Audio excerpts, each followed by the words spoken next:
इसको हम यहाँ पे प्रूव भी कर सकते हैं। हमने A is equal to A I J एक सिमेट्रिक मैट्रिक्स लिया n बाई n ऑर्डर का, ठीक है। तो यहाँ पे कंडीशन क्या है, A I J is equal to minus A J I for all I J, ये तो सिमेट्रिक का कंडीशन हो गया।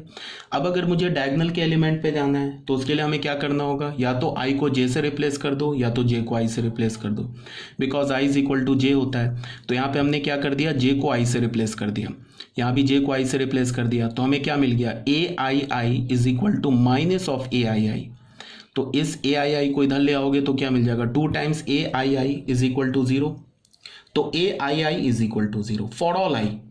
अगर मैं यहाँ को आई को जे से रिप्लेस कर देता तो हमें क्या मिल जाता, 2 J J is equal to 0 for all J. इसका क्या मतलब हो जाता कि ए आई आई 0 है सारे आई के लिए। इससे हमें क्या पता चल रहा है कि A11, A22, A33 जितने भी एलिमेंट्स है वो सब 0 के इक्वल होने चाहिए for A skew symmetric matrix. ये तो हमने प्रूफ किया। दूसरी बात क्या है कि तुम इसको लॉजिकली, जैसे अभी मैंने बताया कि डायगोनल के एलिमेंट वो खुद के कंजुगेट हैं और वो खुद के निगेटिव भी हैं। तो कौन सा नंबर है रियल नंबर जो खुद का निगेटिव भी है, वो ऑब्वियस ये बात है 0 ही खुद का निगेटिव है। तो इसका मतलब क्या होना चाहिए कि जो डायगोनल के एलिमेंट्स होने चाहिए वो 0 होने चाहिए। ठीक है, बहुत बोल दिया। अब आ जाओ, फिर हम लोग क्या करते हैं, एक एग्जांपल से समझते हैं स्क्यू सिमेट्रिक मैट्रिक्स को। यहाँ पे हमने क्या किया कि एक मैट्रिक्स ए ले लिया, फिर 3x3 ऑर्डर का मैट्रिक्स लेता हूँ। तो ये A11 ले लिया, A12 ले लिया, A13 ले लिया, A21, A22, A23, A31, A32, A33। ये 3x3 ऑर्डर का एक स्क्यू सिमेट्रिक मैट्रिक्स मैंने लिया। तो अगर ये 3x3 ऑर्डर का, ये तो जनरल मैट्रिक्स मैंने लिया 3x3 ऑर्डर का, अगर ये एक स्क्यू सिमेट्रिक मैट्रिक्स है तो कंडीशन क्या होना चाहिए, पहला A11 is equal to A22 is equal to A33 is equal to 0, मतलब डायगोनल के एलिमेंट तो 0 होने चाहिए। उसके बाद क्या होना चाहिए, A12 का कंजुगेट क्या है, A21, तो ये एक दूसरे का निगेटिव होना चाहिए। A13 का कंजुगेट क्या है, A31, तो ये भी एक दूसरे का निगेटिव होना चाहिए। A23 का कंजुगेट क्या है, A32, तो ये भी एक दूसरे का निगेटिव होना चाहिए। अगर ऐसा है तो हम क्या बोलेंगे, अगर इस कंडीशन को ये A मैट्रिक्स सेटिस्फाई कर रहा है तब हम बोलेंगे A is a skew symmetric matrix. Clear है बात। तो हम लोग एक काम करते हैं, A में रिप्लेस कर देते हैं। हमने क्या बोला, A11 को हमने क्या बोल दिया, A11 को 0 बोल दिया। A12 को क्या बोल दिया हमने, A12 को हमने बोल दिया यहाँ पे माइनस A21 ऐसे बोल दिया। A13 को क्या बोल दिया, माइनस A31 ऐसे बोल दिया। A21 को क्या बोल दिया हमने, A21, तो यहाँ पे तुम ऐसे लिख लो, A21 को क्या लिख लो यहाँ पे, माइनस A21, तो A21 ही रहने दिया यहाँ पे, इसको 0 कर दिया।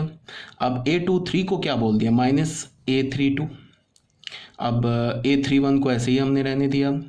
उसके बाद यहाँ पे हमने क्या, हमारे पास A32 को हमने क्या बोल दिया, A32 ही रहने दिया, इसको 0 बोल दिया। ठीक है। अब ये A मैट्रिक्स किस में कन्वर्ट हो गया, इसमें कन्वर्ट हो गया।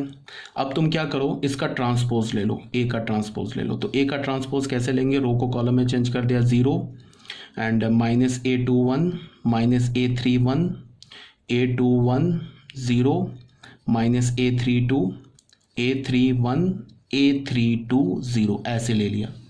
यह आ गया A ट्रांसपोज। यहाँ से हमने क्या लिया, माइनस ऑफ A ट्रांसपोज ले लिया।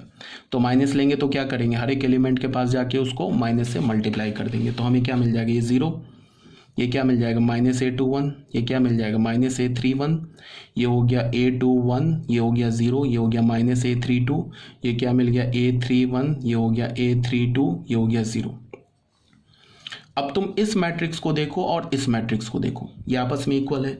तो यहाँ से हमें क्या पता चल गया, A matrix is equal to minus A transpose. This implies that A is a skew symmetric matrix.